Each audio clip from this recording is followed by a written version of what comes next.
Yo, come on Sobat Guntur. Kalau mau dengerin info sport, kuliner, dan artis Hollywood terbaru, dengerin ya Guntur Anjang Sana yang bakal bikin minggu pagi kamu jadi tambah seru. Kamu juga bisa mendengarkan obrolan menarik soal kesehatan bersama dokter ahli dan spesialis di Oke Dokter alias obrolan kesehatan bersama dokter. Kamu juga bisa konsultasi langsung via 23455.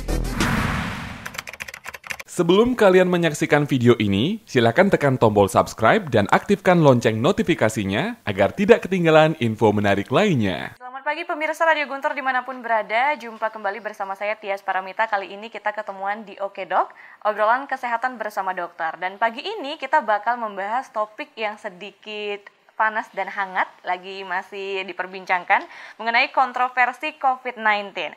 Dan narasumber yang sudah hadir di Studio Gempol 38 pagi ini ada Dr. Putu Arya Nugraha SPPD. Selamat pagi Dr. Arya. Pagi Tias, pagi pemirsa Guntur semuanya. Masih sehat Dok? Harus sehat. Harus sehat ya. Harus sehat buat pasien, buat masyarakat, dan buat kontroversi. Iya, buat kontroversi yang selalu terjadi hampir setiap hari ya gitu. Ya nggak apa-apa, yang bikin hidup kita semangat kan kontroversi ya. Oke. Sebelum Tias tanya-tanya nanti Dok ya terkait kontroversi yang terjadi saat ini, ada baiknya kita dengarkan ulasan singkat terlebih dahulu mengenai topik yang bakal kita angkat pagi ini. Langsung saja, check this out. Data pandemi COVID-19 pada awal Oktober 2020 ini diambil dari sumber covid19.go.id adalah 315.714 kasus terkonfirmasi. Dengan 240.291 kasus sembuh atau 76,1% dan 11.472 kasus meninggal atau 3,6%. Secara keseluruhan di dunia, terkonfirmasi 35 juta kasus di 188 negara. Sedemikian masifnya penyebaran COVID-19 ini di Indonesia terdeteksi dari tanggal 2 Maret 2020, di mana Presiden Joko Widodo pertama kali mengkonfirmasi ada 2 orang warga negara Indonesia positif terjangkit virus corona, yaitu perempuan berusia 31 tahun dan seorang ibu berusia 64 tahun. Dan setelah hampir 9 bulan berlalu, menimbulkan dampak yang sangat luas pada seluruh sendi kehidupan umat manusia. Mulai dari kebiasaan hidup dengan pola kebiasaan baru atau lazim disebut dengan new normal dan penerapan protokol kesehatan yang ketat pada setiap aktivitas kehidupan. Perubahan tak terkecuali terjadi juga pada penerapan tata laksana pasien di rumah sakit, yang tentu saja hal ini banyak menimbulkan kontroversi, di mana pada akhirnya memunculkan banyak resistensi pada kebijakan tata laksana ini. Seperti halnya kasus yang menimpa salah satu musisi band kondang di Bali, Gede Ari Astina, atau yang akrab disapa Jering. Kasus ini pun masih tetap berjalan, dengan situasi yang selalu memanas pada setiap persidangan yang digelar. Demo-demo menuntut Jering dibebaskan pun terjadi di beberapa tempat. Di sisi lain, penerapan protokol kesehatan di masyarakat dengan operasi justisi masih menemukan banyak sekali ditemukan pelanggaran. Walau di beberapa daerah termasuk Bali, diterbitkan pergub yang pada intinya mengenakan denda administrasi kepada masyarakat yang tidak mengenakan masker, serta fasilitas umum yang tidak menyediakan fasilitas cuci tangan kepada pengunjung. Khusus untuk di Bali, denda administratif ini pun tidak main-main, Rp100.000 untuk masyarakat yang tidak mengenakan masker di tempat umum, dan Rp1 juta untuk fasilitas umum yang tidak menyediakan tempat cuci tangan, sampai ancaman pencabutan izin usaha. Tidak hanya itu saja, tenaga kesehatan atau nakes yang menjadi tulang punggung dalam penanganan kasus terkonfirmasi COVID-19 malah bertumbangan akibat terkonfirmasi terpapar COVID-19. Jumlahnya tidak main-main, ratusan nakes terkonfirmasi.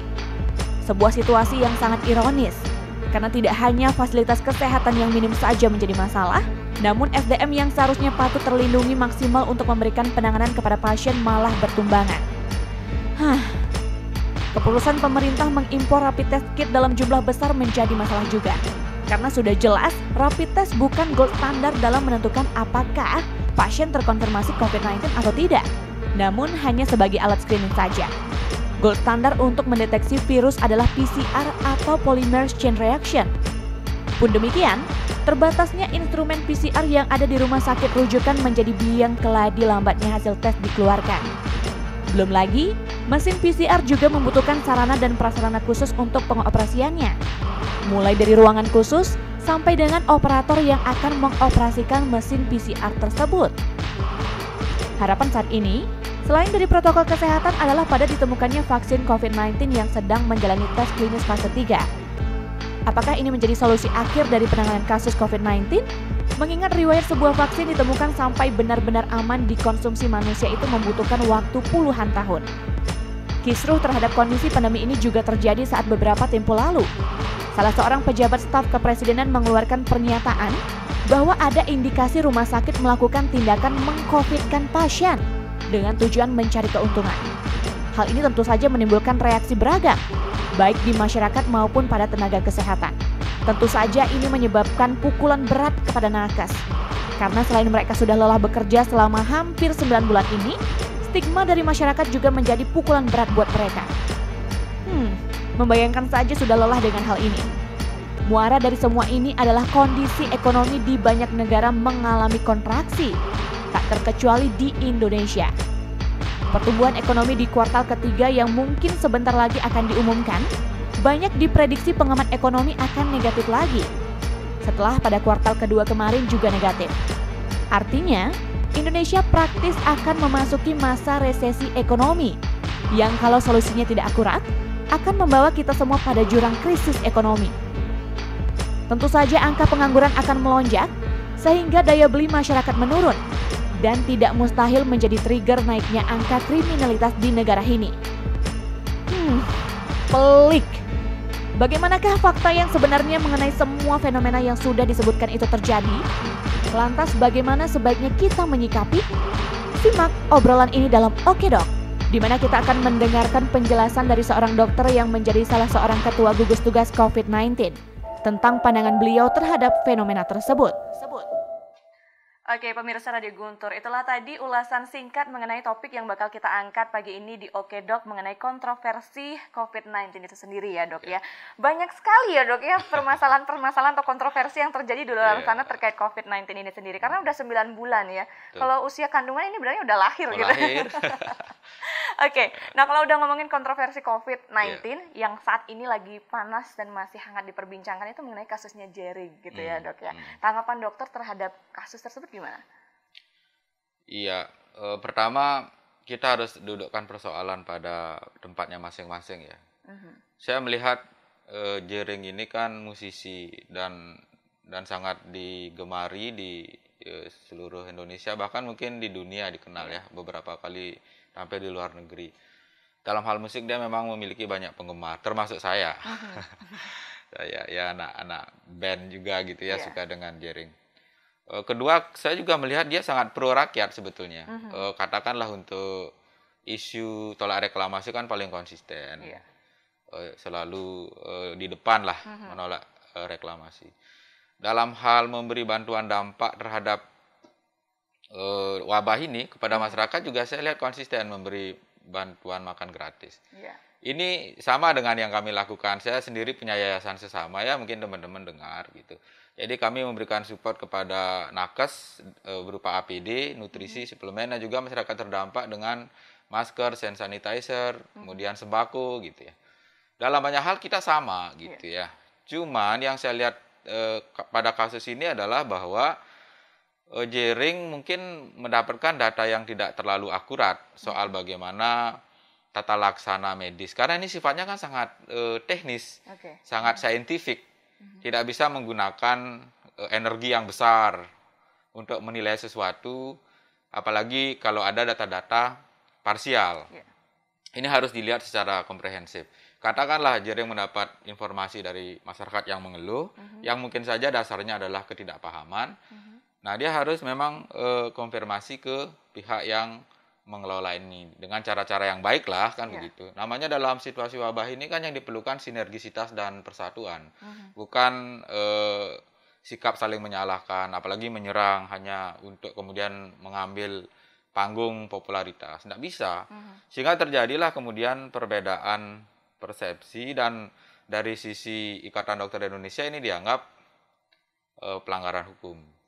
Silakan kalau memang kan masing-masing kalau secara teoritis setiap orang punya hak dan kewajiban di mata hukum. Sekarang karena ini sudah masuk ke meja pengadilan, ruang pengadilan, Tinggal nanti di sana berdebat argumen kan, argumen secara hukum, fakta-fakta hukum, bukti-bukti. Nanti di sana ada diuji secara formil kan, materi yang diajukan betul tidak, apakah ini betul-betul tindakan tidak menyenangkan atau kesalahpahaman saja. Saya sendiri nggak paham karena saya bukan orang hukum. Tapi kalau ditanya soal penyakit, diabetes, COVID, ya saya akan jawab. Oleh karena itu saya tidak terlalu berani. Saat isu sekarang misalnya lagi rame Undang-Undang Cipta Kerja gitu, itu 1000 halaman.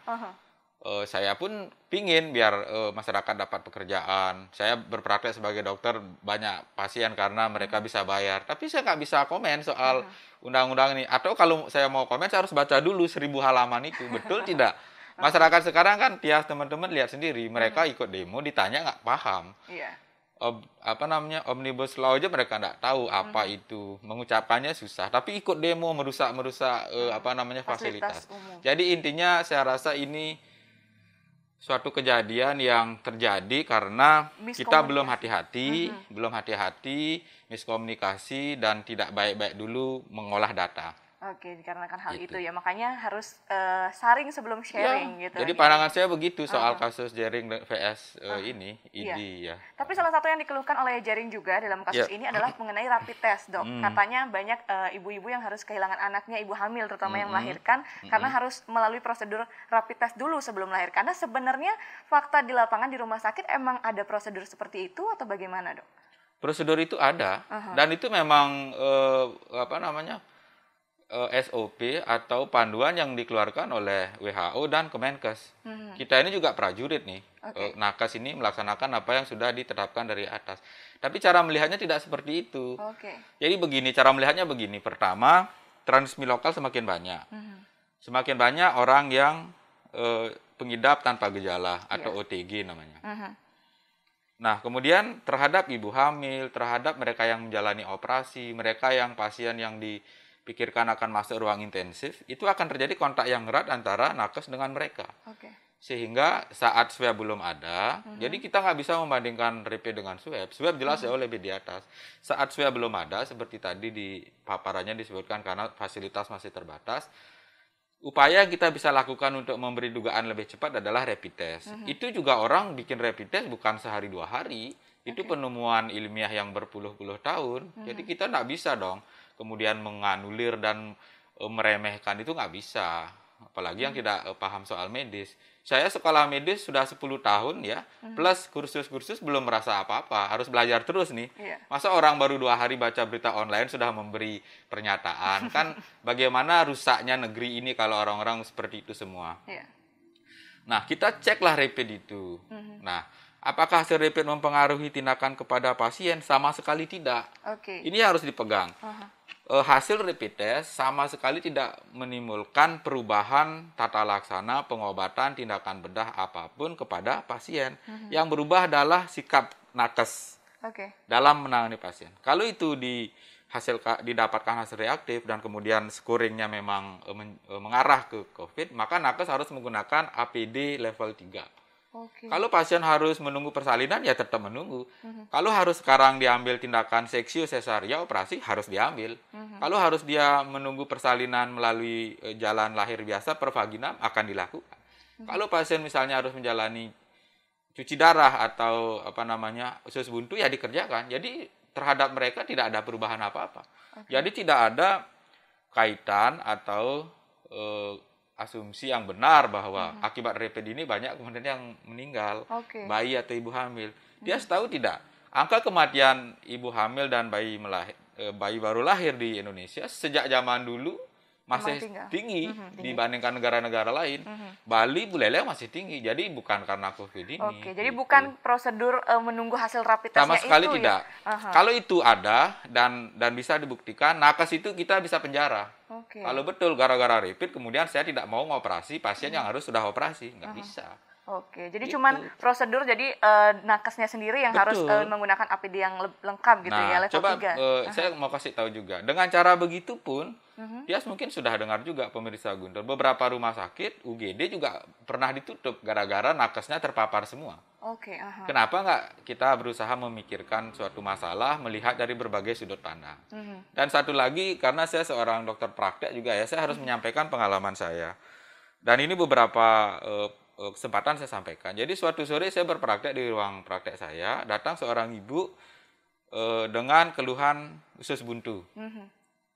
Saya memang bukan ahli bedah, tapi sebagai seorang internis bisa menduga ini usus buntu. Nggak ada keluhan batuk, sesek, sesuai dengan COVID nggak ada sama sekali. Tapi kami kan sekarang di ruang praktek sudah menggunakan APD level 2. Nah, karena usus buntu saya rujuk ke rumah sakit, karena dalam pemikiran kita usus buntu itu harus penanganan gawat darurat. Di UGD, dokter bedah yang datang langsung malam itu setuju bahwa ini usus buntu harus dioperasi. Diteslah rapin, ternyata reaktif. Waduh. Nggak apa-apa, operasi tidak dilakukan malam itu juga. Cuman bedanya apa? Setelah operasi, si ibu harus masuk ruang isolasi dan di swab. Kalau tadi misalnya rapid non-reaktif dan dugaan COVID kecil, dia akan masuk ruang biasa. Nah, apa hasilnya setelah di swab? Ternyata positif. Kemudian teman-teman dinas kesehatan melakukan tracing, ya, tracing kontak. Kami dan semua staf di klinik saya dicek semua. Ruangan kami disinfektan. Itu dengan biaya sendiri loh. Nah, itu resikonya kan. Syukurnya kami tidak ada yang tertular. Karena pendek ininya kontaknya. Tapi keluarganya ternyata banyak yang positif. Dan mereka menjalani karantina juga. Nah, gimana kalau seperti itu? Siapa yang bisa menjamin bahwa ibu tadi bukan COVID? Padahal dia tidak ada keluhan COVID. Jadi bukan upaya kita meng-COVID-kan, tapi ini adalah panduan kita, alarm kita saat transmisi lokal masih tinggi dan banyak pasien OTG tanpa gejala. Dan buktinya ibu itu menjalani operasi usus buntu seperti biasa. Seperti biasa. Dan sekarang sehat, saya pantau sehat kondisinya. Sudah sembuh berarti. Sembuh, iya. Oke, sudah sembuh. Berarti Begitu. itu prosedurnya memang udah ada SOP-nya tersendiri gitu ya, Dok ya. Selain untuk menyelamatkan si pasien juga dari nakesnya sendiri makanya, gitu ya. gitu. Biar sama-sama enak bisa dibilang kayak gitulah, Dok ya. Nah, dari ulasan video singkat tadi juga kita mendengar bahwa banyak nakes yang harus tumbang gitu ya, Dok ya, dikarenakan COVID-19 ini sendiri. Mengapa hal itu bisa terjadi, Dok? Apakah ketersediaan APD yang masih kurang atau apa alasannya? Ini juga pertanyaan menarik, karena saya mau fair saja ya, saya ingin tidak mau kami ini melabel diri sebagai korban. Lihat nih, kami sebagai garda terdepan, sebagai pahlawan, kami banyak berguguran dalam wabah yang mengerikan ini. Makanya tolong hormati kami. Saya juga nggak bicara begitu. Ini pertama tugas kami sebagai nakes. Fakta bahwa nakes banyak terinfeksi benar, tapi saya izin ya menyampaikan, saya mempelajari, terutama di tempat saya, justru lebih dari 80% penularan pada nakes itu dapatnya bukan di rumah sakit. Saya harus sampaikan apa adanya. Biar nanti masyarakat tidak menganggap rumah sakit itu sarang COVID. Salah. Justru, mohon maaf, sekarang rumah sakit justru tempat yang relatif aman terhadap penularan. Kenapa? Karena kita semua sejak awal sudah mindsetnya protokol kalau di rumah sakit. Kita tidak mungkin lepas itu. Pakai masker, cuci tangan, jaga jarak. Pasien yang COVID punya ruangan sendiri. Yang dicurigai punya rute sendiri. Sebaliknya justru penularan sekarang makin banyak di luar. Di perkantoran, di pusat keramaian sosial. Bahkan sekarang klaster keluarga. 3 bulanan, melaspas. Saya punya datanya, makanya saya berani bicara begitu. Dan ternyata saya bilang tadi, nakes yang tertular itu hanya 20% betul-betul datangnya dari pasien. Maksud saya kontaknya dari pasien. Ditulari pasien. Selebihnya mereka justru juga di luar. Kemudian beberapa datang ke rumah sakit.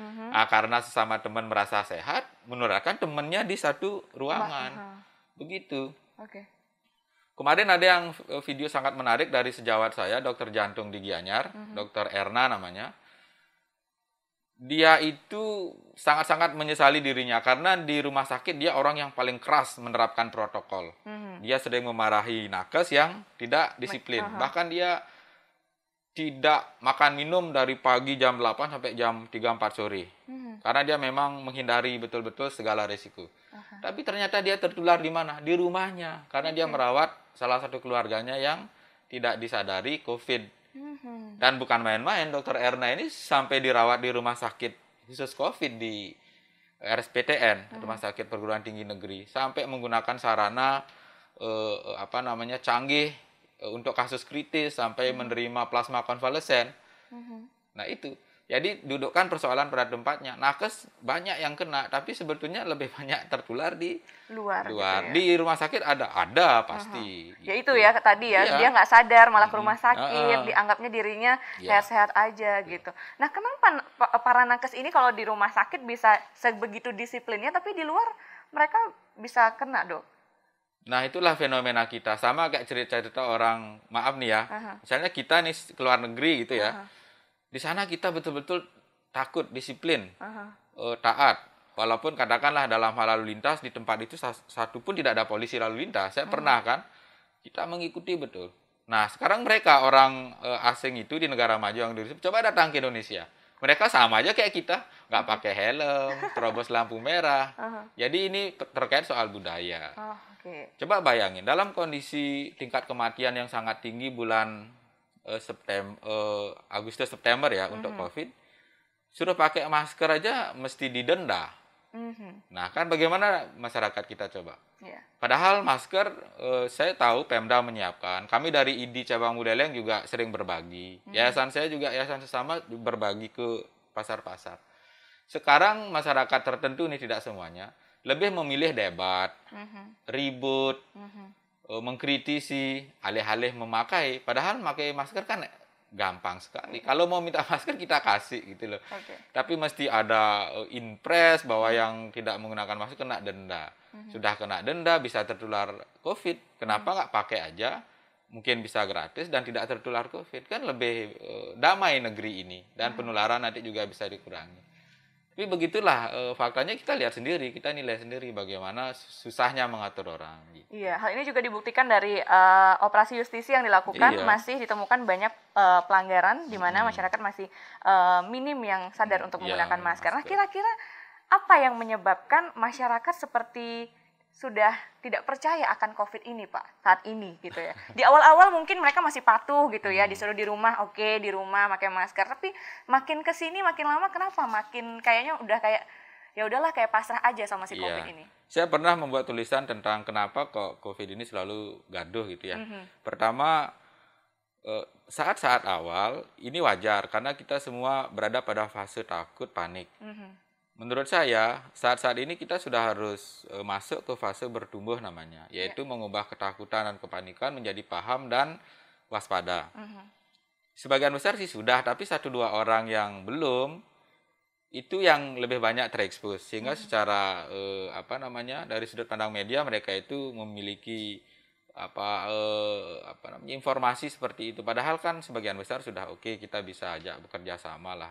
Terus kedua, kami mengakui bahwa tugas nakes dalam memberi edukasi belum maksimal, belum optimal. Kenapa ya? Mungkin karena sudah capek juga, lelah, sudah kehilangan semangat, mendapat tekanan yang terus-menerus, baik dari keluarga pasien maupun dari masyarakat.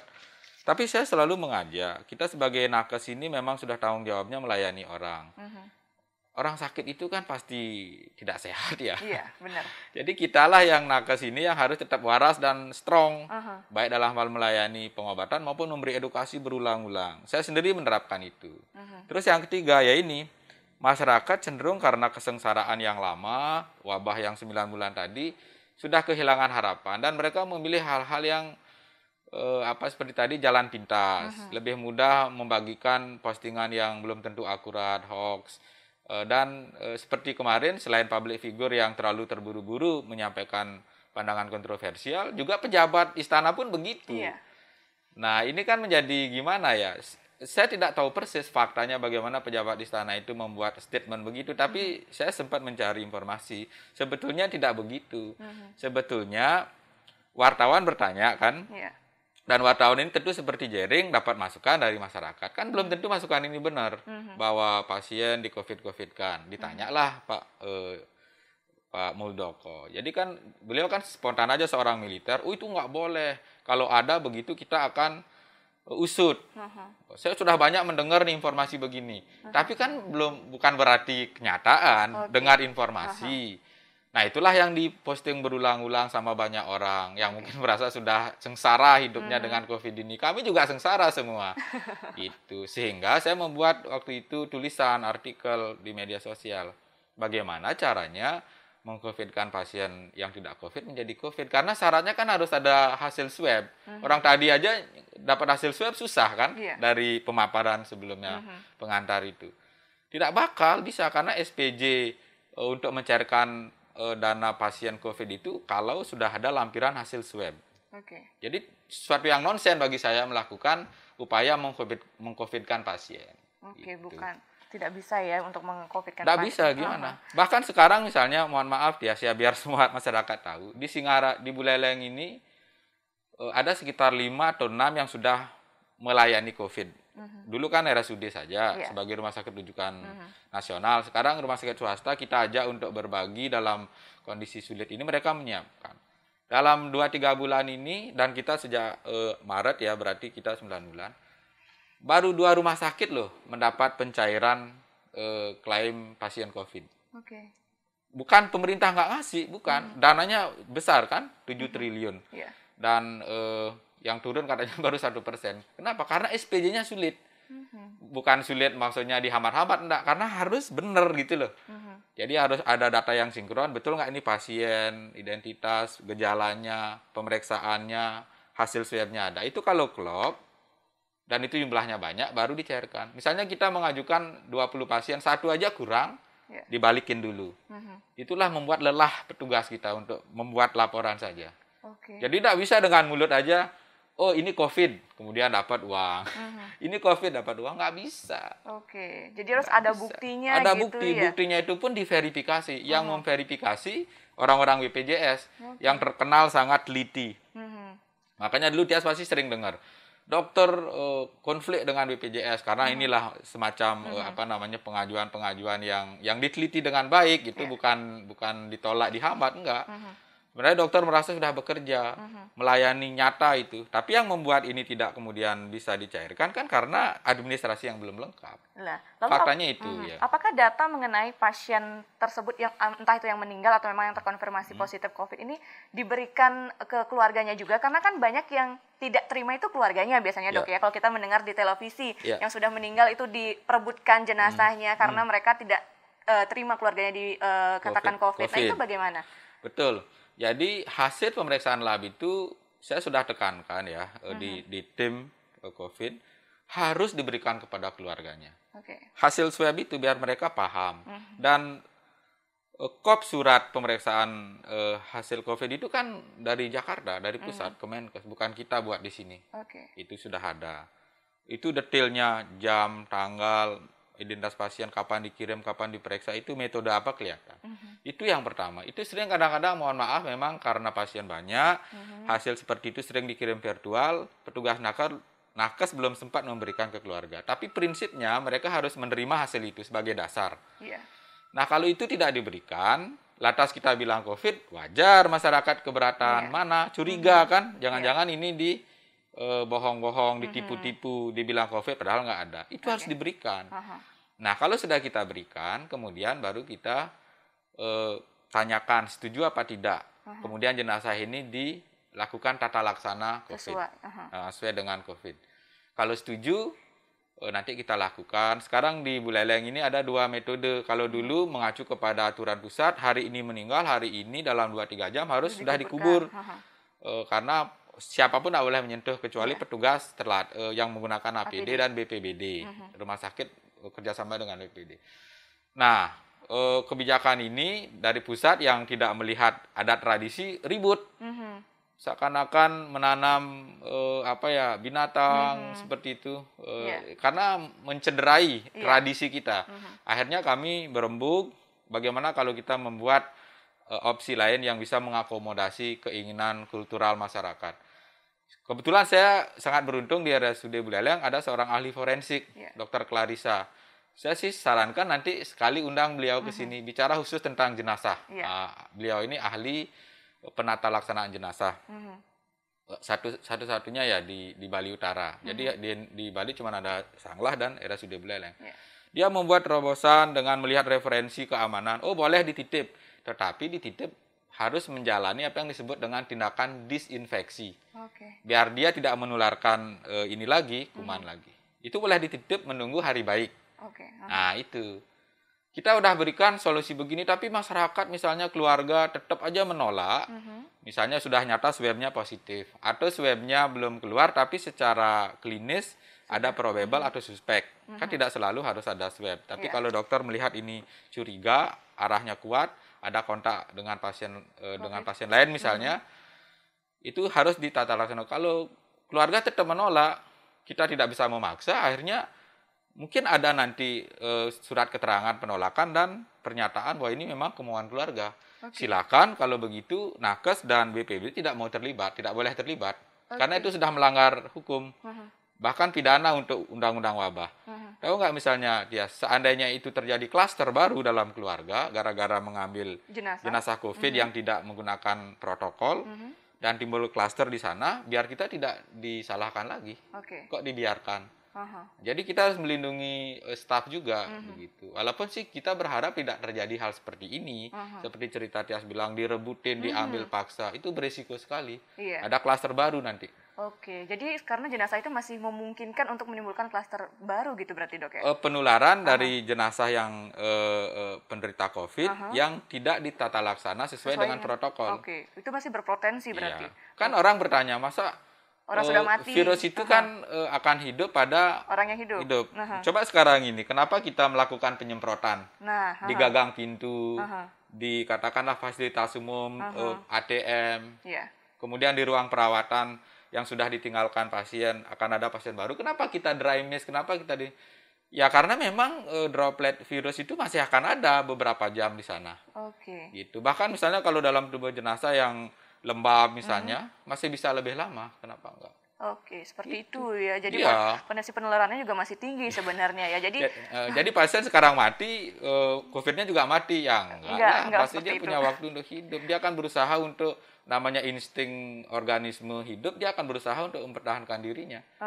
Kenapa kita capek-capek menyemprot gagang pintu kan? Atau ATM misalnya. Ada alasan ya di balik semua itu ya. Oh iya, scientific loh, scientific alasannya. Jadi bukan mau-mau kita. Iya. Bukan Karena kalau dulu selera. sebelum COVID ya kan para dokter juga nggak mengurusi soal ini kan, maksudnya jenazah gitu dikembalikan ke keluarga masing-masing seperti itu. Jadi kalau sebelum COVID atau saat ini pun yang menurut dokter merawat, ini tidak ada indikasi infeksi COVID, tata laksana jenazah sepenuhnya keluarga, memandikan, upacara, semua silakan. Gitu. Oke, tapi kalau memang sudah ada buktinya bahwa dia induk COVID, ya harus sesuai dengan protokol. Waduh, menarik sekali Jadi dokter. bukti COVID itu perlu saya sampaikan kepada masyarakat, ada dua. Sudah real ada hasil swab yang positif, atau tanpa itu namun dia suspek atau probable. Gejalanya sangat mengarah COVID, tapi swab belum ada. Nah, itu. Ada dua kategori. Dua kategori ya. Oke, baik. Menarik sekali dokter, tapi sayang sekali kita harus break sejenak untuk mendengarkan beberapa iklan. Dan nanti di segmen kedua untuk pemirsa Radio Guntur yang mungkin ingin tanya-tanya gitu ya seputar kontroversi ini, bisa langsung joinan di 23455. Daripada kalian percaya yang ada di sosial media yang belum tentu benarnya, bisa langsung tanyakan ke dokter Arya. Oke deh, kalau gitu kita break iklan sejenak untuk mendengarkan beberapa iklan yang mau lewat berikut ini. Baik, selamat pagi pemirsa Radio Guntur yang ada di rumah maupun yang lagi berkendara, mungkin yang mendengarkan Guntur Radio pagi ini. Masih bersama saya Tias Paramita di obrolan kesehatan bersama dokter, dan Tias masih bersama dokter Arya membahas seputar kontroversi COVID-19 ini sendiri. Untuk pemirsa Radio Guntur yang mungkin ingin joinan bertanya seperti itu agar tidak salah persepsi dan terjadi miskomunikasi, lebih baik langsung aja joinan via telepon 23455. Oke, sembari sudah ada yang bergabung bersama kita di 23455. Langsung saja, Tias sapa dulu. Halo, selamat pagi.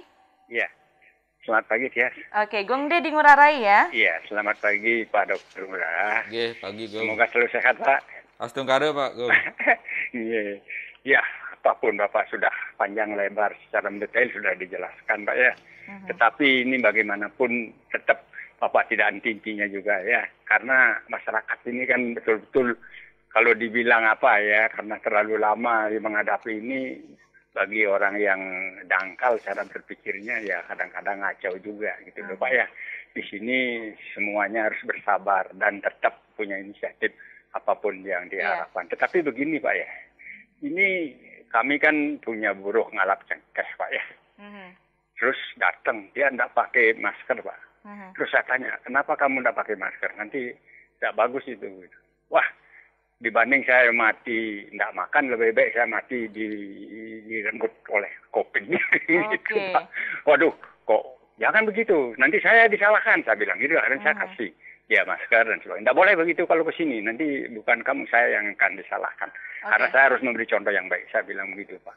Nah, itulah harapan kami. Semoga masyarakat sekarang kalau mau bertanya, bertanyalah ya kepada yang tahu. Jangan sedikit-sedikit kita memompa atau meng-cancel orang-orang yang tidak bertanggung jawab. Kasihan tugas ada lagi, medis Gong ini. De? Ada lagi? Ya, itu aja dari Gong De. Terima kasih banyak waktunya. Om santai-santai Om. Terima kasih untuk Gong De di Ngurah Rai yang sudah bergabung bersama kami di 23455. Di belakang Gong De masih kita berikan kesempatan untuk pemirsa Radio Guntur. Oke, sudah ada yang bergabung. Tia sapa kembali. Halo, selamat pagi. Selamat pagi. Oke, dengan Bapak siapa? Narde Berata. Oke, Pak Narde, langsung Pak. Terima kasih Pak Dokter Arya yang saya hormati. Penjelasannya cukup menarik dan mengandung kontroversial. Jelas sekali di sana. Tapi tadi salah satu yang saya dengar dengan, yaitu mudah-mudahan tidak salah, bahwasanya bagi mereka yang meninggal tidak ada gejala COVID-19, itu boleh memohon yaitu pemakaman secara protokol kesehatan. Betul Pak ya? Bagaimana Pak? Mungkin bisa diulangi? Jadi bagi mereka yang diduga belum positif diduga yaitu atau belum diduga yaitu kena COVID-19, kemudian mereka meminta supaya dikuburkan secara protokol kesehatan. Kalau tidak salah saya dengar ya Pak ya. Nah, kalau misalnya seperti itu berarti mereka yang tidak kena pun yaitu bisa memohon kepada pihak yang berwenang untuk dikuburkan secara protokol kesehatan 2-3 jam kemudian. Nah, kemudian yang jadi masalah sebagaimana yaitu kita dengar di dalam televisi yaitu Pak Muldoko. Pak Muldoko pernah menyampaikan melalui televisi Pak, yaitu juga saya tidak salah yaitu saya tangkap bahwasanya sekarang ini banyak sekali yaitu orientasi para dokter itu orientasinya bukan yaitu pada masalah yaitu bagaimana mengatasi kontroversial dari COVID-19 tapi berorientasi pada insentif. Pertanyaan kami. Iya, berikutnya ada lagi? Nanti dulu. Iya. Sebentar Bu. Iya, nanti bakal ditanggapi sekalian maksudnya Pak Narde. Jadi sekarang pertanyaannya dulu diberikan ke dokternya. Kita belum selesai bertanya. Iya, silakan lanjutkan pertanyaannya. Boleh Bu, boleh? Iya, boleh. Boleh. Jadi maaf ya Pak Dokter. Beliau cukup cepat, saya sendiri terlalu lambat mengikuti yaitu penyiarnya. Jadi begini Pak. Kalau yaitu pandangan Pak Muldoko seperti itu, bagaimana pendapat Bapak? Gitu ya. Yang kedua, bolehkah saya ingin mengetahui insentif para dokter spesialis, dokter umum, perawat atau dan sebagainya? Itu bolehkah kami mengetahui? Sehingga orientasi kami, kalau begitu ya wajar saja, usulnya begitu misalnya Pak ya. Jadi mohon penjelasannya dari Bapak sehingga kita sendiri seperti tadi ada yang memohon supaya yaitu dikuburkan secara protokol kesehatan. Bagaimana mengenai insentifnya yang diberikan pada yang mengubur tersebut? Nah ini, terima kasih. Terima kasih pada Ibu penyiar. Iya, terima kasih Pak Narde di Berata. Nanti bakal dijawab oleh Dokter Arya ya sekalian ya, pertanyaannya lumayan banyak. Di belakang Pak Narde kembali masih kami berikan kesempatan untuk pemirsa Radio Guntur yang mungkin ingin tanya-tanya ya, bisa langsung konfirmasi nih ke Dokter Arya biar tidak salah persepsi. Oke, sepertinya belum ada yang bergabung bersama kita, mungkin bisa langsung ditanggapi Dok. Ya, jadi terima kasih ya bahan diskusi dari pemirsa Guntur. Pertama dari Gong De. Ini menarik sekali memang. Sayang sekali kita masyarakat lebih suka membentur-benturkan kepentingan ketimbang menyatukan. Katakanlah saat ini kita tidak hanya perlu makan tapi masker juga. Kan begitu. Kalau kita ingin sehat dan selamat. Bukan artinya harus memilih kita butuh makan bukan masker, bukan begitu. Atau nakes minta Anda pakai masker, jangan makan, bukan begitu juga. Tapi kita butuh saat ini makan dan masker. Jadi jangan diadu, tetapi disatukan kedua kepentingan itu. Karena itu yang dibutuhkan saat ini. Dulu kan tidak ada orang nyuruh pakai masker. Ya makan-makan aja gitu misalnya. Nah terus berapa sih harga masker coba? Mungkin nggak sampai 20.000 ya kali ya. Coba bandingkan dengan harga rokok misalnya. Atau kuota misalnya. Atau yang lain-lain. Tapi kenapa masyarakat kok susah sekali? Tidak semua sih ya, yang seperti tadi pernyataan Bung D itu. Bahkan pemerintah, Pemka Buleleng, kami dari IDI juga Yayasan Sesama sering berbagi. Jadi artinya sekarang itu harus dipikirkan dua-duanya penting. Menggunakan masker untuk keselamatan dan makan untuk kesehatan. Jadi tidak akan orang tidak makan gara-gara pakai masker. Ya kalau misalnya pakai masker nggak dibuka memang nggak bisa makan. Jadi buka dulu maskernya, makan, dan itu pakai lagi. Tapi nggak jaga jarak juga. Iya, gitu ya, artinya menurut saya ini satir gitu ya. Gara-gara beli masker 20.000 kemudian nggak makan sebulan gitu kan. Jangan begitulah. Kenapa kita tidak berbaik-baiklah berpikir gitu. Kedua, ini pertanyaan Pak Nardo juga bagus sekali. Jadi saya katakan mungkin salah dengar Bapak tadi. Hanya pasien yang positif terkonfirmasi COVID atau diduga, yaitu yang kita sebut dengan probable dan suspek, yang harus menjalani pemakaman protokol COVID. Kalau yang bukan COVID tidak bisa meminta. Itu kan soalnya menggunakan APD, menggunakan BPBD, penanggulangan bencana.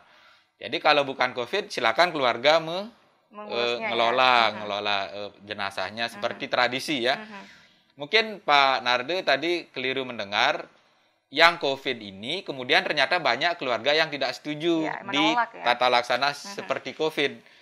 Tata laksana protokol. Nah, seperti ini kita harus terus berikan persuasi agar mengikuti protokol COVID. Tapi kalau betul-betul tidak mau memaksa, ya kita tidak bisa memaksa juga. Kadang-kadang kalau di tempat lain harus ada aparat yang memaksa. Sehingga kalau kita tidak bisa melakukan itu, ya harus ada keterangan penolakan biar kita tidak salah. Tapi jangan sampailah terjadi seperti itu.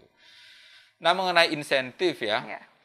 Insentif ini sudah diatur juknisnya dari Menteri Keuangan. Jadi diatur satu nakes yang merawat pasien berapa kali sebulan berapa. Dan itu nilainya saya lihat sangat rasional. Saya tidak sempat melihat detail dokter berapa, spesialis berapa. Tapi perawat saya lihat kemarin dalam sebulan mereka tidak sampai 1 juta dapat. Untuk perawat ya? Untuk perawat, untuk para medis. Jadi itu pun kami atur 3 bulan 1 gelombang perawat. Karena tidak boleh lama terpapar, gelombang 3 bulan berikutnya perawat yang lain. Jadi mereka dalam 3 bulan itu mungkin sekitaran kurang lebih 2-3 juta dapatnya. Itu beberapa yang saya lihat, sampelnya. Tidak semua saya lihat. Jadi bergilir gitu. Bergilir. Jadi kemudian dari nilai uang segitu, saya coba tanya, karena saya kan sekarang di Direktur RSUD. Saya juga salah satu ketua tim COVID, dan di IDI Buleleng ketua Satgas COVID. Mereka memilih kalau bisa, walaupun dapat segitu, lebih baik tidak ada COVID. Mereka tetap memilih seperti itu. Kenapa demikian? Ini cerita saja. Karena dengan melayani COVID niki, dulu kita ada prosedur setelah masuk ruang isolasi, mereka karantina. Tidak pulang ke rumahnya. Tidak bisa ketemu keluarga. Nah, sebelum pulang ke rumah, dia swab dulu. Jadi dengan penghasilan seperti itu, mereka kalau bisa lebih baik tidak ada di tim COVID. Lebih baik merawat pasien biasa saja. Tetapi tidak bisa kita lakukan karena kita memerlukan banyak tenaga merawat pasien COVID ini. Akhirnya ya jalan saja seperti itu. Dan nilainya seperti itu. Ya, jadi orang bilang puluhan juta itu. Bahkan dari bulan Maret sampai bulan September ini, nakes kita di Singaraja baru kemarin dapat. Baru minggu terakhir, awal bulan ini. Bulan Oktober baru keluar. Baru keluar ya. Itu pun yang Maret, April, Mei. Juni, Juli, Agustus, September belum. Belum gitu ya. Itu lama juga membuat proses pencairannya ya. Gitu. Jadi dari nakesnya sendiri juga nggak boleh pilih-pilih gini ya. Tugas, nggak bisa. Ya. Emang semuanya. Oke, kami berikan satu kesempatan lagi untuk penelpon. Halo, selamat pagi. Halo, Halo. Selamat pagi, Om Swastiastu. Oke, Om Swastiastu. Dengan Bapak siapa nih, Ki?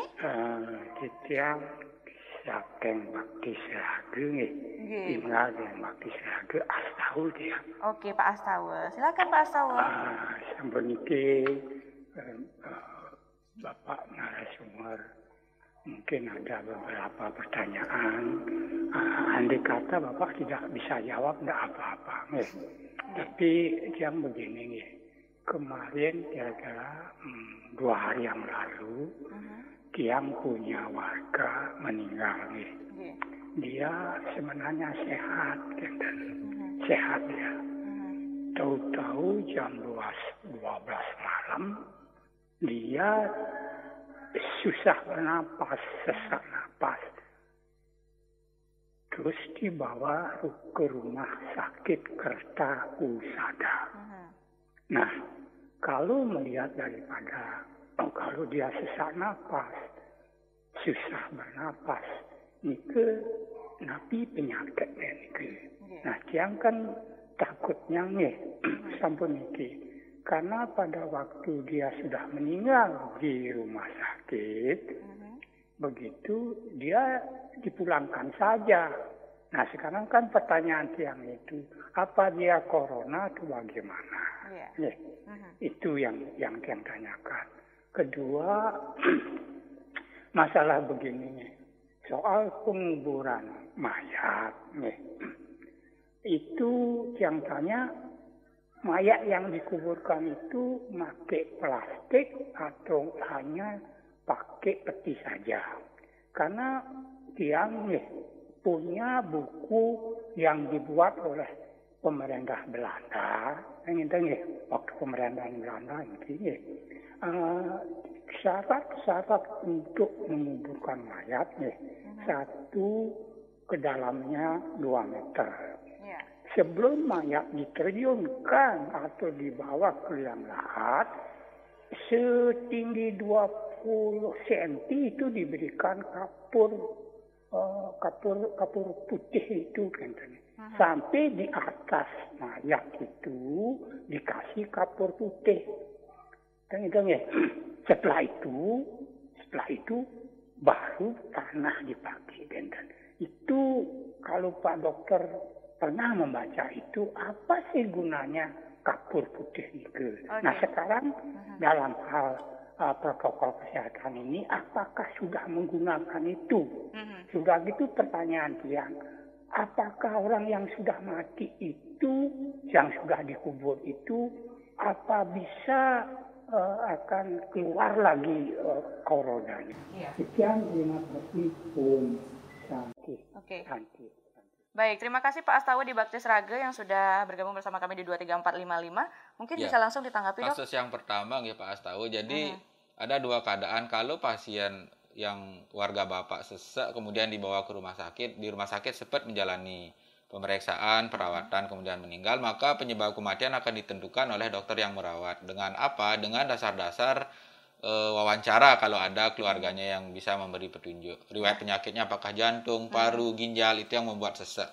Atau tidak ada sama sekali informasi, mengandalkan keadaan pasien, mungkin sempat dicek rekam jantungnya, rongsen, ambil darah. Nah, mereka nanti yang menentukan. Kemudian dalam kondisi begini akan dilakukan penilaian risiko COVID dengan EWS namanya, Early Warning System. Jadi scoringnya dihitung. Ada jenis kelamin, penyakit, gejala, sehingga keluar nanti, oh ini mengarah COVID, ini tidak. Jadi dokter yang merawat itu yang menentukan. Kalau dari cerita tadi berarti disimpulkan ini bukan mengarah COVID, sehingga dikembalikan ke keluarga, ke masyarakat setempat untuk dikelola seperti jenazah non-COVID, tradisi seperti biasa. Nah, seandainya pasien sudah meninggal di rumahnya, nanti yang menentukan di rumah sakit adalah ahli forensik. Dia sama saja cara kerjanya, dilihat riwayatnya. Nah, itu yang bisa saya sampaikan. Nah, yang kedua mengenai perlakuan terhadap jenazah yang COVID ya, terutama Pak Astawa, yang saya ketahui sekarang adalah begitu meninggal tidak boleh ada keluarga yang menyentuh. Nakes yang menggunakan APD level 3 mengambil, kemudian langsung membungkus dengan 2 lapis plastik. 2 lapis wrapping ya, kemudian di luarnya baru kantong jenazah. Itu nggak pernah kita lakukan sebelum COVID. Biasanya paling pakai kain batik ya, batik gitu. Nah, kemudian masuk peti. Nah, kalau sudah dibawa ke setre kuburan, keluarga maksimal hanya boleh buka peti untuk sembahyang, tidak boleh buka kantong, apalagi plastik. Sudah itu masuk ke liang lahat. Mengenai kapur. Referensi zaman Belanda dulu, kapur itu saya tidak tahu persis ya, karena belum membaca, belum tahu, mungkin nanti saya lihat. Tapi setahu saya mungkin dia memiliki efek antiseptik juga. Seandainya pasien ini meninggal karena penyakit menular, dengan adanya lapisan kapur itu, kadang-kadang namanya pemakaman tradisional, pekuburan itu kan sering orang berkunjung segala macam. Bahkan ada yang kalau tempat kita nyabit gitu ya, berkebun di sebelahnya, agar mengurangi risiko penularan jasad renik, mikroba dan sebagainya. Nah, terus pertanyaan terakhir, apakah corona masih bisa menular dari jenazah? Kan sudah didiskusikan ya. Jadi kenapa penanganannya dibungkus plastik 2 lapis kantong jenazah? Itu karena memang dipikirkan beberapa jam itu, bahkan lebih dari 5-6 jam, dia masih bisa ada droplet yang kalau kita pegang, memandikan bisa tertular, sehingga tidak diizinkan. Oke, mungkin maksudnya Pak Astawi ini untuk jenazah yang sudah dikubur, Dok, yang sudah ada di tanah, itu apakah bisa berpotensi untuk menularkan? Siapa tahu mungkin gimana gitu ya. Kalau sejauh ini, kalau virus corona kan dengan tata laksana dibungkus kain plastik double, kantong jenazah, peti, itu tidak disinggung soal kapur, sudah dianggap aman. Tapi mungkin ini sebelumnya, sebelum ada tata laksana seperti lapisan-lapisan tadi, seorang pasien meninggal karena penyakit menular misalnya, yang dikhawatirkan melalui tanah bisa berkembang di sana, dikasihlah kapur untuk mencegah. Mungkin seperti itu. Seperti itu. Jadi sudah cukup lah bisa dibilang gitu ya untuk protokolnya yang saat ini. Masih ada waktu, Dok, karena tadi kita sedikit telat mulainya. Kita mau tanya-tanya lagi terkait pernyataan Dr. Tirta Mandirahudi di salah satu podcastnya Deddy Kobuzer, juga mengenai masker. Kan sekarang kita diwajibkan untuk menggunakan masker, dan masker scuba dibilang sudah tidak aman lagi untuk digunakan, dan ada wacana untuk kita menggunakan masker SNI, Dok. Nah, itu bagaimana sebenarnya? Iya, kalau saya sebagai seorang medis dari dulu sudah tahu bahwa masker kain yang kita pakai ini kan memang tidak akan mampu menahan laju masuknya virus, tidak bisa. Standar minimal ya masker bedah seperti itu. Tetapi kemudian kenapa WHO, Menteri Kesehatan mengeluarkan regulasi seperti ini? Karena memang masker bedah yang saat ini ada dipikirkan tidak mampu bisa diberikan kepada semua warga negara Indonesia yang jumlahnya banyak, sehingga dipikirkan hanya sementara fokus kepada nakes karena mereka lebih berisiko. Kemudian mereka yang masuk ke ruang isolasi atau kontak langsung dengan pasien COVID, N95. Jadi N95 nomor 1, kedua masker bedah, yang ketiga baru masker kain seperti ini. Nah, ini minimal menurut analisa dan logika adalah mengurangi jumlah droplet di udara. Misalnya ini di masyarakat kumpul gitu. Kalau dia bersin tanpa masker kan banyak nih keluar. Dengan masker ada yang tertahan, dropletnya tidak keluar. Tapi virusnya ya saya rasa tidak akan bisa ditutup dengan masker kain, tidak pernah itu. Tapi masker bedah bisa. Itu pun kalau masker bedah tidak 100% juga. Makanya hanya N95 yang paling ideal. Tapi kan tidak mungkin seluruh warga menggunakan N95 atau bedah. Sehingga dipilihlah pengaturan sonasi, N95 bedah, masker kain. Tapi nanti kalau misalnya seperti cerita kemarin BUMN kita mampu menghasilkan masker bedah banyak, atau apa istilahnya SNI misalnya, ya itu yang nanti diberikan kepada masyarakat. Sama saja dengan vaksin. Kalau nanti sudah bisa diproduksi, semua nanti akan diberikan vaksin. Tapi kalau belum banyak stok vaksinnya, pasti yang dipilih adalah nakes atau kelompok masyarakat yang berisiko, lansia, balita, yang nggak semua dapat. Tapi nanti kalau sudah banyak, semua dikasih. Satu contoh misalnya sekarang kita 270 juta vaksin yang akan diadakan kan sekitar baru 50-70 dosis. Mau dikasih siapa? Kan enggak semua. Ya yang lain silakan aja minum arak misalnya.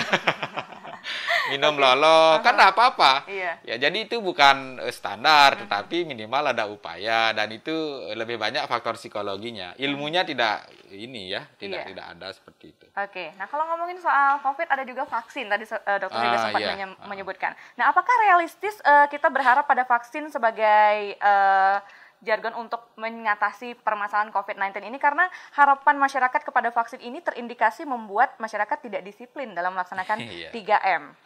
Makanya saya katakan masyarakat cenderung berpikir parsial, sering membenturkan elemen-elemen yang sebetulnya kita perlukan semua. Walaupun kita nanti mendapatkan vaksin, 3M ini harus tetap jalan. Masker, cuci tangan, jaga jarak. Kenapa? Karena saya sudah sejak awal katakan wabah ini akan segera berakhir bukanlah karena obat-obat antivirus yang mahal, vaksin yang hebat, tetapi adalah kebersatuan kita, bersatu dalam menerapkan protokol. Jadi masyarakat, saya himbau, tidak perlu memikirkan hal-hal yang sulit dan berat untuk memberi sumbangsih kepada pengentasan wabah ini, tapi lakukan hal-hal yang bisa dilakukan oleh semua orang yang mudah, gampang. Masker, jaga jarak, cuci tangan. Yang itu biarkan ada pihak-pihak yang melakukan, nanti begitu ada, pasti akan dibagikan.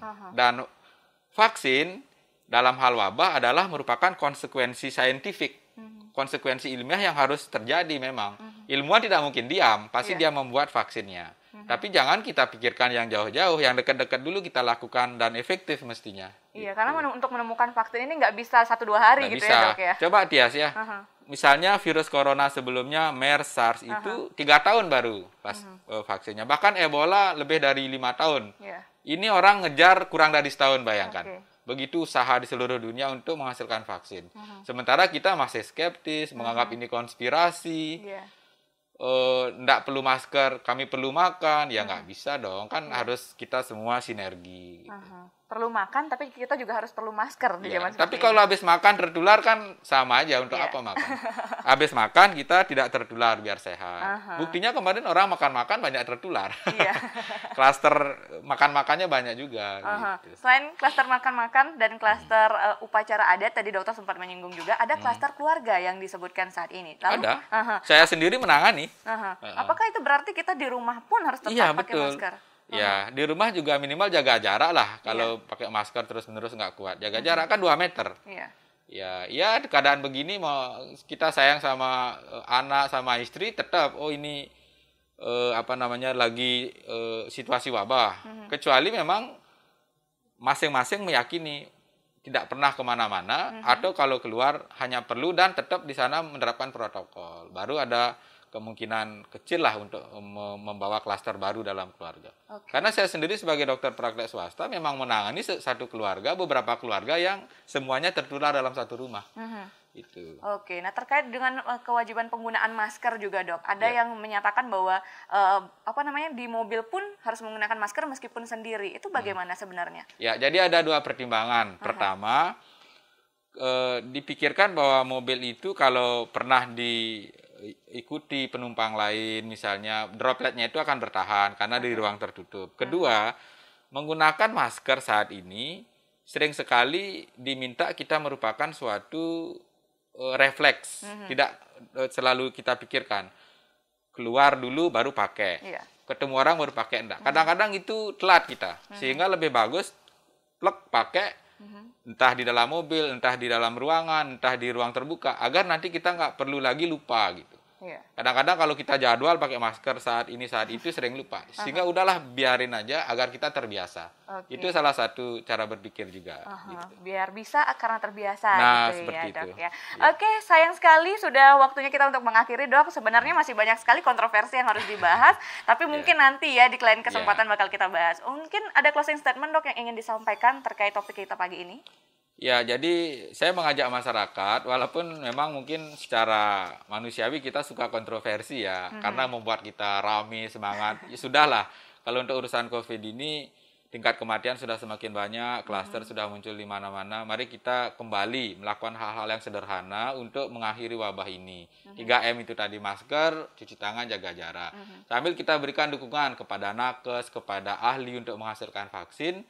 Dan nanti ingat pesan saya, begitu vaksin sudah dibagikan, didistribusikan, jangan lagi ada kontroversi. Saya kok nggak dapat? Ya karena memang jumlahnya terbatas, akan diberikan kepada yang lebih rentan dulu. Nakes lah, orang tua, balita yang muda-muda, yang imunnya bagus, ya jangan demonstrasi lagi. Nah itu kan menimbulkan klaster baru. Jadi sudahlah, kita harus cepat selesaikan ini dengan saling memahami, saling menghormati, dan bersatu gitu aja. Oke, baik, terima kasih banyak Dr. Arya sudah mau sharing bareng kita di sini mengenai kontroversi COVID-19. Semoga apa yang disampaikan dokter tadi bisa mengedukasi ya pemirsa Radio Guntur yang ada di rumah agar tidak termakan kontroversi yang ada di media sosial yang kabarnya belum ada kepastian, tidak ada validitasnya. Oke, terima kasih juga untuk pemirsa Radio Guntur yang sudah mendengarkan Oke Dok pagi ini. Untuk Anda yang kelewatan, jangan lupa bisa langsung disaksikan di YouTube-nya Radio Guntur. Kalau gitu langsung saja saya Tias Paramita pamit undur diri dan sampai jumpa di Oke Dok berikutnya.